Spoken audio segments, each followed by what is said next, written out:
ओम समानो मंत्र समिति समानि समानं मनः सचित्तमेषां समानं मंत्रं भिमंत्रेय वह समानेन वो अभिसाजुहोमि। जय संशक्ति। आज हम मेरी साधना का 78वां अवतरण लेते हैं। यह क्या है भगवान, अपने ही पराये बनकर विरोध कर रहे हैं मेरी साधना का। इनसे तो सक्रिय सहायता लेने आ रहा था मैं। ओह, अब समझा, मेरी साधना की महानता के लिए यह विरोध आवश्यक है। आंतरिक विरोध मेरे साधना पथ की सुरक्षा के लिए सतर्कता, कर्मठता और उत्साह नामक प्रहरियों को उत्पन्न करता है। भगवान, इस अनुकंपा के लिए धन्यवाद। पिछले अवतरण में हमने देखा कि साधक अपनी साधना के जीवन साथी और मित्रों के बारे में एक कसौटी तय कर रहा होता है। उसने तय कर लिया कि जो मेरे साधना पथ पर पानी में मिश्री की तरह घुल जाएंगे, जिससे उसका पता ही नहीं चले कि मिश्री और पानी अलग अलग हैं, ऐसे जो लोग हैं वो जब मेरे साथ होंगे वो ही मेरे मित्र होंगे। और तभी यह तपस्या पूर्ण हो सकती है। अपना अलग से अस्तित्व बनाकर मेरी साधना में कोई चल नहीं सकता, यह उसने तय कर लिया। इस अवतरण में, 78वें अवतरण में, साधक को एक नया अनुभव पता चलता है। वह साधना में संलग्न है और उसकी साधना का विरोध प्रारंभ हो गया है। साधना करते करते जो साथ में चल रहे हैं उनमें से ही कोई व्यक्ति इस प्रकार का विरोध करने लग जाए उस साधना का। उसने अभी तक यह सोचा ही नहीं था कि विरोध भी हो सकता है। जब वो इस तरह का कुछ सोचकर उन विरोधियों को देखता है तो उसे पता चलता है कि जो आज से पहले तक जो मेरे साथ थे वो ही अब पराये बनकर इस प्रकार का विरोध कर रहे हैं। यह क्या है भगवान, अपने ही पराये बनकर विरोध कर रहे हैं मेरी साधना का।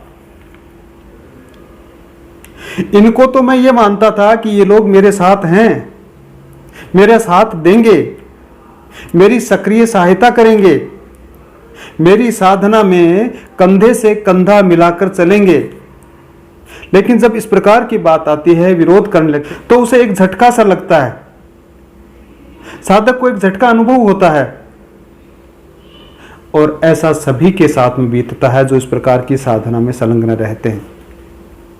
जिनको सबसे विश्वस्त मानता है और वे ही अगर सामने आकर खड़े हो गए तो फिर झटका लगेगा ही। वो ऐसा ही होता है, क्योंकि ये जो विरोधी हैं बहुत ही पास के विरोधी हैं।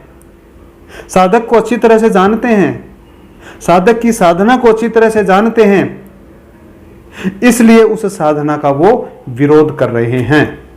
तो इसीलिए साधक कहता है, यह क्या भगवान, अपने ही पराये बनकर विरोध कर रहे हैं मेरी साधना का। इनसे तो सक्रिय सहायता लेने आ रहा था मैं। ओह, अब समझा, मेरी साधना की महानता के लिए यह विरोध आवश्यक है। साधक इस परिस्थिति पर विचार करता है। वह उसके सामने आकर नहीं खड़ा होता है। वो विरोध करने वाले व्यक्ति के सामने विरोध नहीं करता है वापिस, बल्कि वो ये सोच रहा है, उसको विचार करता है कि ऐसा क्यों हो रहा है।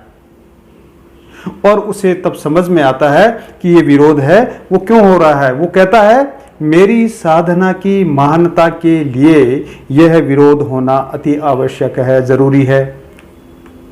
इसका मतलब ये नहीं है कि जो आज की राजनीतिक पार्टियां हैं वो अपने प्रचार के लिए अपने झूठे विरोध करवाती है, या इस प्रकार का झूठा विरोध करवाकर वो लोकप्रिय हुआ जाए। यहां साधक अपनी साधना की पवित्रता के लिए इस विरोध को जरूरी समझ रहा है। साधना की महानता का अर्थ है कि जिस उद्देश्य के लिए साधना की जा रही है उस लक्ष्य को पा लेना ही उसका उद्देश्य है और यही पवित्रता है, यही उसकी महानता है। इसलिए साधक यहां कहता है कि किसी भी साधना पथ की आंतरिक विरोध मेरे साधना पथ की सुरक्षा के लिए सतर्कता, कर्मठता और उत्साह नामक प्रहरियों को उत्पन्न करता है। तो साधक यहां कह रहा है कि किसी भी साधना पथ की सुरक्षा के लिए सतर्कता होनी आवश्यक है, उसके लिए कर्मठता होनी आवश्यक है और उसके साथ में ही उत्साह का भी होना अति आवश्यक है। अर्थात ये मेरी साधना के सिपाही हैं, प्रहरी हैं। यहां जो साधक है उस विरोध को भगवान की अनुकंपा मान रहा है। भगवान इस अनुकंपा के लिए धन्यवाद, इसके लिए वो ईश्वर को धन्यवाद देता है,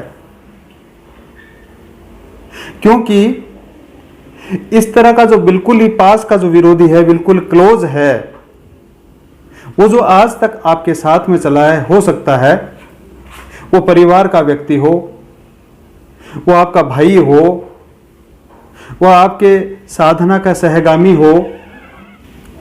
ऐसा जो साधक है वो आपकी पोल जानता है, जो छेद है उस छेद को जानता है, इसलिए उस पोल पे अटैक करता है, जो कमी है उस पे अटैक करता है, जो कमजोरी है उस कमजोरी पर अटैक करता है। इसलिए जो साधक अपनी कमजोरी है उस कमजोरी को जानता है और उस कमजोरी को दूर करने का प्रयास करता है।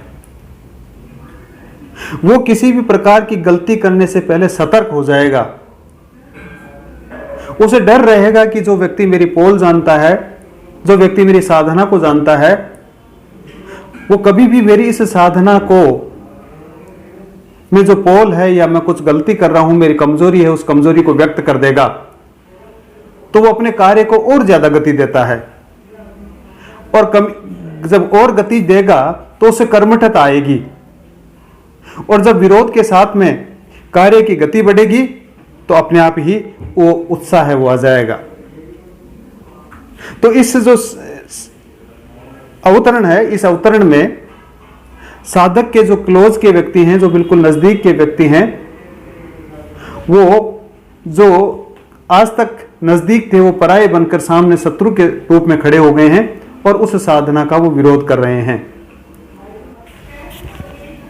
पूज्य तन सिंह जी ने ऐसे जो आंतरिक विरोध हैं उन विरोधों के लिए भी लिखा है कि विरोध केवल प्रकृति की उसके पुत्र के लिए परीक्षा नहीं, वह अपनी संतान के लिए प्रेम पूर्ण उपहार है। बिना अवरोध के चलने वाली कोई भी धारा सहज गति से ही चलेगी। विरोध उस धारा में रुकावट अवश्य पैदा करता है, किंतु विरोध को पार करने पर उस धारा को सहज गति से अधिक द्रुत गति मिलती है। कि ये मेरे लिए एक उपहार है, इस प्रकार का जो विरोध है। बिना अवरोध के धारा सहज गति से चल सकती है, विरोध उसमें रुकावट पैदा कर सकता है, किंतु अगर विरोध को जब पार कर लिया जाएगा, जो धारा की जो सहज गति से जो चल रही थी पहले, उसमें द्रुत गति आ जाएगी। इसलिए उस आंतरिक विरोध का होना मेरी साधना में आवश्यक है और इसीलिए वो भगवान को इस अनुकंपा के लिए धन्यवाद देता है कि ये मेरे लिए जरूरी है।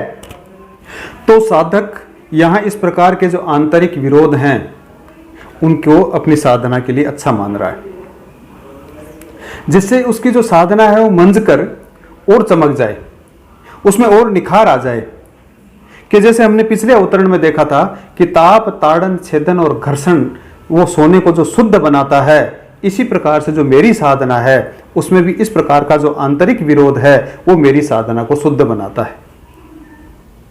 श्री क्षत्रिय योग संघ के जो इतिहास में भी इस प्रकार के विरोध आए हैं और आगे भी आएंगे, ये स्वाभाविक है और आने चाहिए, क्योंकि यहां साधक कह रहा है कि मेरी जो साधन है उसके लिए इस प्रकार के जो विरोध हैं वो जरूरी हैं। वो सतर्कता, कर्मठता और उत्साह नामक प्रहरियों को उत्पन्न करते हैं। इससे मैं सतर्क हो जाता हूं, इसमें कर्मठ हो जाता हूं, इससे मैं उत्साह आ जाएगा मेरे अंदर।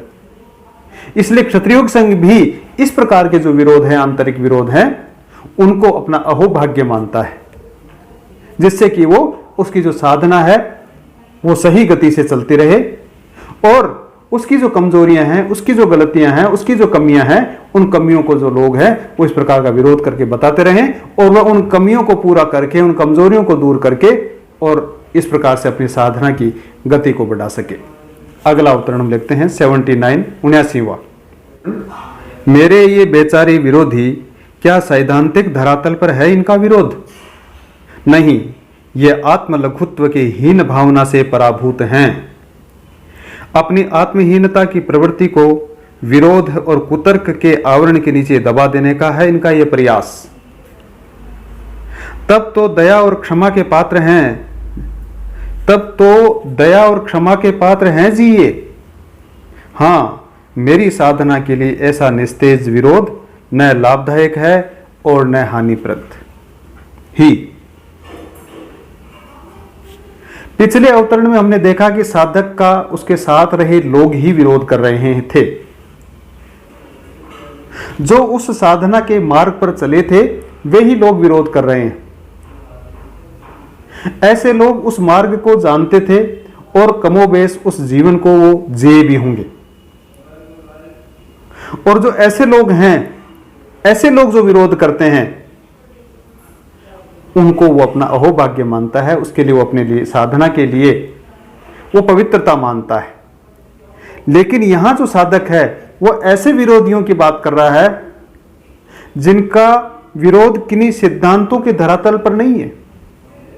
इसका मतलब है कि जो ऊपर पहले वाले अवतरण में जो विरोध हो रहा था वो कहीं न किसी सिद्धांत उनके ऊपर धरातल पे है। वो कहीं कहीं वो कोई सिद्धांत की बात कर रहे थे।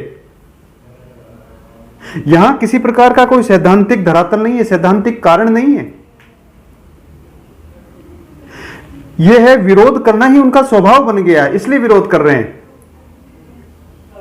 और इसमें कारण बताया है कि इसका कारण है कि उनकी स्वयं की आत्मलघुता, अपने आत्मलघुता की हीन मनोवृत्ति से वो पराभूत हैं। वो ढके हुए हैं उस अपनी हीन भाव से। ऐसे वे लोग हैं जो स्वयं तो कुछ कभी कर नहीं सकते और कोई अगर दूसरा व्यक्ति कुछ करता है उसको पचा नहीं पाते हैं। स्वयं को कमजोरी कहीं जग जाहिर न हो जाए इसलिए दूसरे लोग जो कुछ भी करते हैं उनका वो विरोध किया करते हैं, उन्हें वो रोकने का प्रयास करते हैं विरोध करके। तो ये आत्मलघुत्व की हीन भावना से पराभूत है। अपनी आत्महीनता की प्रवृत्ति को विरोध और कुतर्क के आवरण के नीचे दबा देने का है इनका यह प्रयास। हम क्षत्रिय योग संघ की साधना की बात करें तो उसके उद्देश्य है, उसकी कार्यप्रणाली है, उसका विरोध करने वालों के पास में किसी प्रकार का कोई सैद्धांतिक धरातल नहीं है, सैद्धांतिक रूप से कुछ कहने के लिए नहीं है। लेकिन जो ऐसे लोग हैं जो इस कार्यप्रणाली के साथ में चल नहीं पाते हैं, ऐसे व्यक्ति अपनी झेप मिटाने के लिए इस प्रकार का विरोध करते हैं। कहने का मतलब है कि ऐसे लोगों का स्वभाव ही विरोध करना होता है। ऐसे व्यक्तियों का नाम विरोध सिंह रख दिया जाए तो भी कोई बड़ी बात नहीं है। इसलिए वो विरोध करने के लिए ही विरोध करते हैं और कोई हेतु नहीं है, कोई सिद्धांत नहीं है, कोई बात नहीं है। इसलिए यहां साधक कह रहा है कि ऐसे लोग अपनी आत्महीनता की झेप मिटाने के लिए ऐसे विरोध और कुतर्क करते हैं। और कहां कहां से पता नहीं कैसे कैसे कुतर्क लाते हैं, उसका कोई बात नहीं है मतलब का,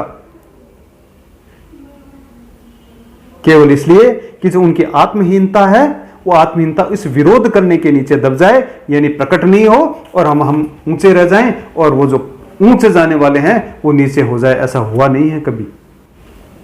ऐसे वो लोग कौन हैं? ऐसे लोग वो हैं जो अपना नाम करना चाहते हैं लेकिन करना कुछ नहीं चाहते हैं, और जो दूसरे लोग करते हैं उनसे ईर्ष्या करते हैं।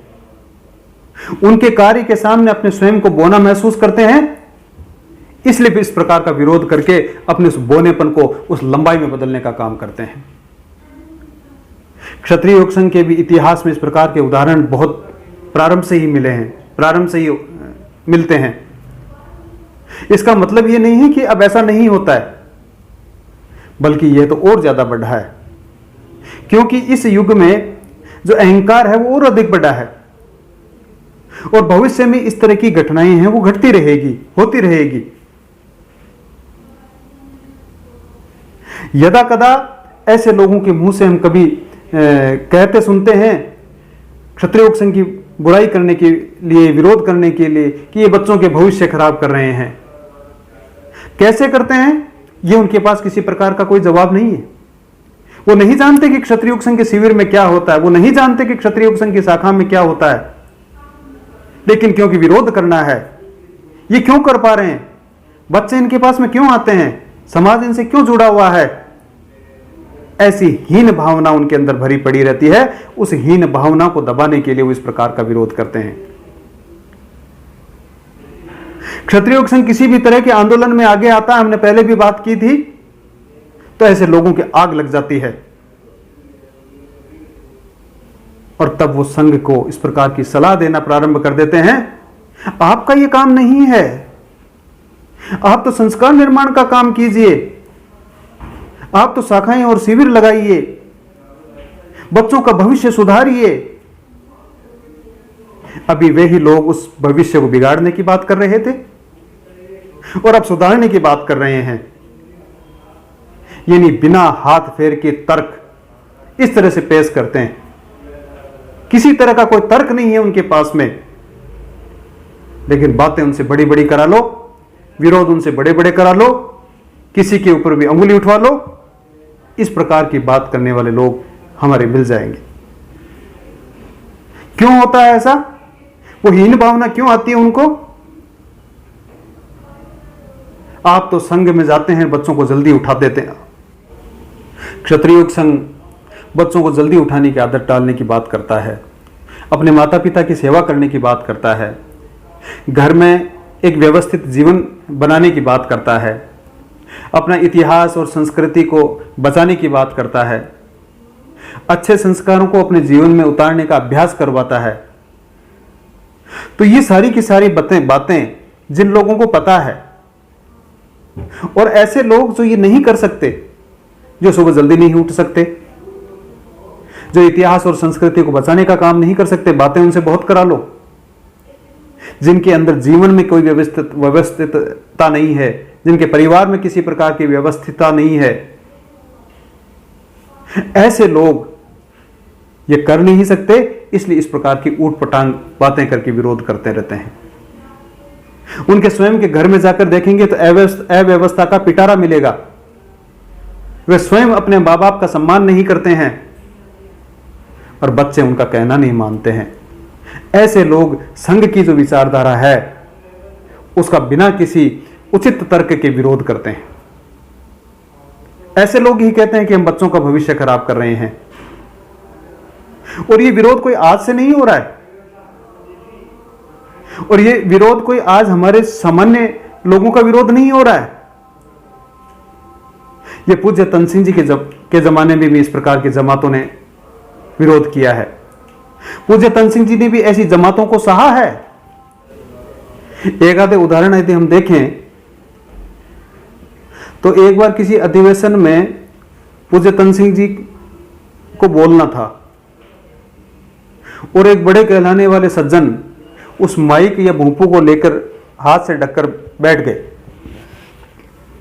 कि इन्हें मैं बोलने नहीं दूंगा। ये क्या है?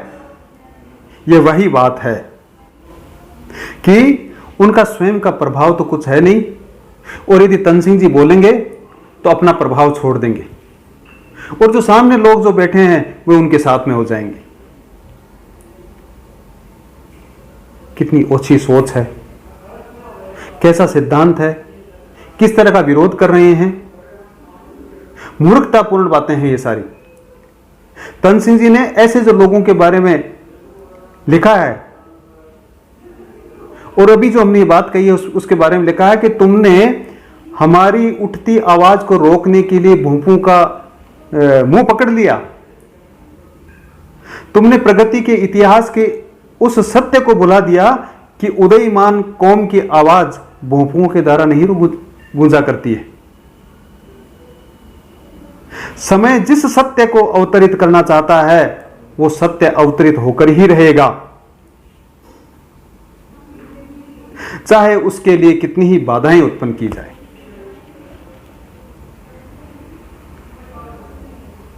इस प्रकार से भोंपू को रोकने से कोई आवाज नहीं दबाई जा सकती है। जिस सत्य को अवतरित होना है वो अवतरित होकर ही रहेगा। पूज्य तन सिंह जी तो ऐसे जो विरोध है उसके लिए कहा करते हैं विरोध जैसी कोई चीज ही नहीं है, कि वास्तव में किसी भी नकारात्मक जो वस्तु है उसका किसी प्रकार का कोई अस्तित्व नहीं होता है। उसका अस्तित्व तो एक काल्पनिक भ्रांति है मात्र। इसलिए जो साधक है यहां ऐसे लोगों को दया और क्षमा का पात्र बताता है। तब तो दया और क्षमा के पात्र हैं जी ये। हाँ, मेरी साधना के लिए ऐसा निश्चय विरोध न लाभदायक है और न। तो ऐसे जो दया और क्षमा के पात्र हैं उनके बारे में क्या बोला जा सकता है?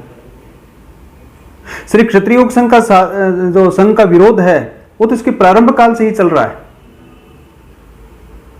छात्रावासों में शाखाएं नहीं लगने देना, जो शाखाओं में जाता है उसको मेस में भोजन नहीं देना, जो क्षत्रिय संघ की गतिविधियों में भाग ले उनके साथ दुश्मनों का सा व्यवहार करना। यहां तक कि पूज्य तन सिंह जी के भी छात्रावास में रहते हुए संघ की अगर गतिविधियों में वो सक्रियता के कारण उनका मेस में भोजन बंद कर दिया गया।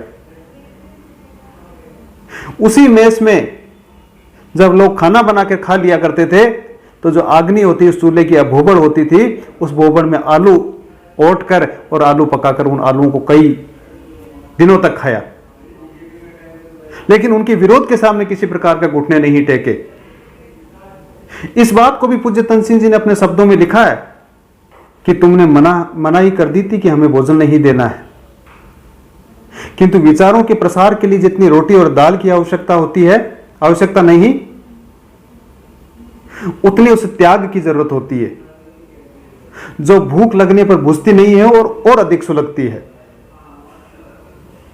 15 दिनों तक हमने सब्जियां उबाल कर खाई और उस स्थान पर सदा के लिए हमारी जड़ें जमा दी। तुमने सहयोग देकर भी जो काम नहीं किया या सहयोग देकर भी जो काम तुम नहीं कर सकते थे वह तुम्हारा जो विरोध था उस विरोध ने कर दिखाया। इसलिए तुम्हारे प्रति क्षोभ नहीं है, हम तुम्हारे चिर कृतज्ञ हैं। इसीलिए ऐसे जो लोग हैं वो दया के पात्र हैं। ऐसे दया के पात्र लोग हैं जिनका जो विरोध है वो न लाभदायक है और न हानिप्रद है। ऐसे व्यक्ति को क्षमा करना चाहिए। और देखिए, हास्यास्पद विरोध होता है। आप किसी पार्टी को सपोर्ट कर दो तो विरोध, आप किसी व्यक्ति का समर्थन कर दो तो विरोध। संघ वाले तो शिविर में जल्दी उठते हैं और वो उठ नहीं पाते इसलिए विरोध। जो शराब मांस को नहीं छोड़ सकते ऐसे लोगों का विरोध। कई व्यक्तियों का विरोध का जो कारण है वो किसी स्वयंसेवक से व्यक्तिगत ईर्ष्या है तो भी संघ का विरोध। यहां तक कि संघ के किसी कार्यक्रम में अगर किसी टीकली कमेडी से आप भाषण नहीं दे रहे हो तो भी विरोध। हंसने जैसी बातें हैं ये सारी। जैसे छोटे छोटे बच्चे हैं वो खेलते हुए रूठ जाते हैं, उसी प्रकार भी हमारे समाज में भी ऐसे लोगों की है वो कमी नहीं है। इनके पीछे किसी प्रकार के कोई ठोस कारण नहीं है, कोई सिद्धांत नहीं है, लेकिन फिर भी विरोध। कई लोग तो सावन के ऐसे अंधे कि उन्हें विरोध के अतिरिक्त कुछ दिखाई ही नहीं देता है। आपको सुनकर हंसी आएगी कि एक बार एक सज्जन ने तो यहां तक कह दिया कि संघ वाले बड़ी बड़ी बातें करते हैं, हम टीका नहीं लेते, दहेज नहीं लेते, शराब नहीं पीते हैं, और इनके संघ प्रमुख हैं भगवान सिंह जी, उन्होंने तो अपने बेटे की शादी में इतना बड़ा टीका लिया और शराब की महफिल की, पार्टी की। ऐसे बिना अक्ल वाले लोगों को जब यह बताया गया कि जनाब संघ प्रमुख श्री भगवान सिंह जी के न तो बेटा है न बेटी है, तो बगले झांकने लग गए और बहाने बनाने लग गए, मुझे तो वहां से सुना, वहां से सुना। आपकी भी तो अक्ल है। ऐसे लोग जब इस प्रकार का विरोध करते हैं तो फिर दया ही की जाएगी। वो क्षमा के पात्र ही तो हैं। तो फिर भगवान से प्रार्थना ही तो की जा सकती है कि प्रभु ये नादान हैं, इन्हें क्षमा करना। ये जो सारा विरोध है वो अकर्मण्य लोगों द्वारा है। जो अकर्मण्य है, जो कर्म नहीं करते हैं, जो करना नहीं चाहते हैं, वो इसी प्रकार का बेडरूम में बैठे बैठे इस प्रकार। आजकल तो ये फेसबुक और ये सोशल मीडिया इतना हो गया, कुछ भी कह दो आप। आपकी जितनी जानकारी है उतनी दूसरों के पास में नहीं है। किसी का भी विरोध कर दो आप। और ऐसे जो अकर्मण्य विरोधी होते हैं वो कुछ होते भी नहीं है, क्योंकि वो तो स्वयं ही अस्तित्वहीन है। उनके किसी प्रकार का कोई अस्तित्व नहीं है। इसलिए यह साधक कहता है कि ऐसे जो लोग हैं उनसे न तो मुझे कोई किसी प्रकार का लाभ है और न किसी प्रकार की मुझे कोई हानि होने वाली है। इसलिए वो इस प्रकार की कुछ कहते रहे तो कहते रहे। इसलिए मेरे बेचारे विरोधी, बेचारा और शब्द लगाया विरोधी के। देखिए साधक ने सबसे पहला शब्द यही है कि मेरे ये बेचारे विरोधी, बेचारे हैं ये तो। और फिर अंत में आते हैं वापस, दया और क्षमा के पात्र हैं। क्यों? क्योंकि न इनके विरोध से मुझे लाभ है और न हानि है। ऐसे अनेक हमारे समाज में घटनाएं होती रहती है। ये संघ की बात बताई, लेकिन हमारे समाज में भी इस प्रकार के लोग हैं जो समाज की अन्य संस्थाओं में भी इस प्रकार की छीटाकशी करते रहते हैं, विरोध करते रहते हैं, क्योंकि उनका काम ही विरोध करना है। और ऐसे जब काम करने वाले विरोधी लोग हैं वो ऐसा ही विरोध करेंगे। इसलिए इससे हमको घबराने की आवश्यकता नहीं है। हमको हमारा काम करते ही रहना है। जिस प्रकार से हमने पहले बात की थी, चरे वेती, तो हमको चलते ही रहना है, हमारा काम करना है। ऐसे लोग करते रहते हैं और उनको आप देखिए, मुस्कुराइए, मन में संतोष करिए और रवाना हो जाइए। ओम शौर्यं तेजो धृतिर्दाक्ष्यं युद्धे चाप्य पलायनम दानमीश्वर भावश्च क्षात्रं कर्म स्वभावजम्। ओम शांति शांति शांति। जय संसक्त।